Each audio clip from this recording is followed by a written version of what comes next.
Ada orang yang sakit tuan-tuan, tetapi dia makin jauh daripada Allah. Macam mana boleh jadi begitu?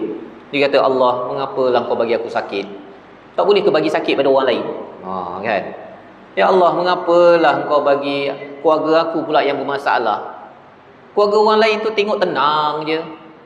Dia mempersoalkan Allah, maka itu menyebabkan dia makin jauh daripada Allah. Padahal sebenarnya Allah punya. Allah nak buat apa sahaja, sepatutnya bila diuji tersebut, ya Allah, dalam keadaan aku sakit ini, aku terima ya Allah, ini qada daripadamu, dan aku mohon ampun kepadamu, dan aku mohon kalau boleh ya Allah, aku makin dekat denganmu ketika diuji, agar kalau engkau cabut nyawa aku ketika diuji ini, aku diberi rahmat untuk ke syurgamu ya Allah. Pasal tahu, sedar diri itu siapa yang punya, yang Allah ajar dalam surah Al-Baqarah. Dan kali ini, orang ini ketika dia diuji, ditarik sebahagiannya, ataupun diberikan balik kereta dia, diberikan balik kebahagiaan apa sebagainya, bagi mereka ini mendapat keampunan pada apa kesilapan-kesilapan lampau, dan ke depan nanti wa ajrun kabir, Allah beri ganjaran yang besar. Kamu hilang